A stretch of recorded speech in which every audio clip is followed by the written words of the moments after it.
તો આપણા નવા વ્યુઅર્સ માટે હું છું મનીષ પટેલ, એક નવા જોશ અને જુસ્સા સાથે એક નવો મિની વ્લોગ લઈને આવી ગયો છું તમારા માટે.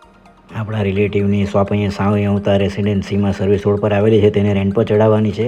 એટલે ભાડુઆત મળી ગયેલો છે, તેને રેન્ટ પર આપવા માટે આપણે અહીંયા સાંઈ આવતા રેસિડેન્સી ગાંધી ફાટક પાસે આવેલા છે. ભાભીનો ફોન આવ્યો, ઈટાળવા ઊભા રહેજો એમ કે આજે અમને વહેલા બોલાવો છે એટલે ઈટાળવા ઊભા એમ તમારું કામ છે એમ કે. હું ચાલ, તો આપણે રાહ જોયા કરતા છે. આવી બહુ જલ્દી ચાલી ને બાબા ભાઈ પપ્પા કે વાડીએ ગઈ આવી કે વાંદા કાપવાનું થઈ ગયા, તું કટર લઈ લે. એટલે આપણે કટર લઈને વાંદા કાપવા સારું વાડીએ પહોંચી ગયા છે. જો તો વાતાવરણ બનવું છું બહુ બસ.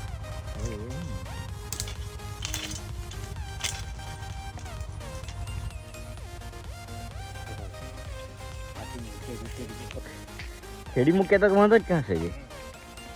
છાટી પડવા માંડી ગભરાઈને આપણે ઘેરે નાહવા માંડલા છે. ભાઈ જો ખીજવાય મને જો.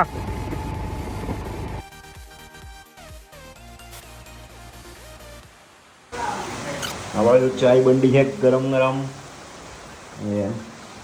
પનેરા બનાવવાના બાજુ આવી ગઈ પડે.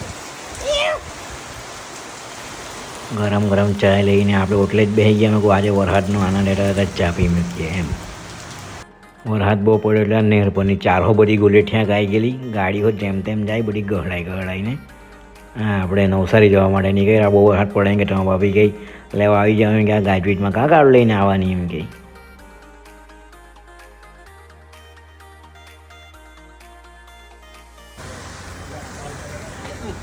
જો ભાઈ અહીંયા આવલા આ કાં આવલા ઊનના ચિકન આ ભાઈ ખાઈ નહીં તો કામ શું છે અહીંયા આવવાનું?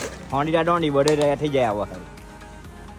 હા, થયેલા આવેલા એટલે કંઈ વ્યવસ્થા તો કરે. એટલે આ બરામાં બડીઝમાં ગઈને ભાઈને હારું સેન્ડવિચ ને એવું લઈ આવ્યું. એટલે બાજુમાં બેન ખાયા કરે. હવે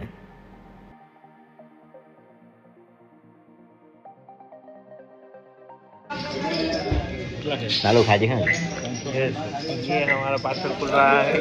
वेज वाले पार्सल खोल रहे हैं इधर और हम लोग उठा रहे हैं. भाई 180 पे दे. सोसियो वाली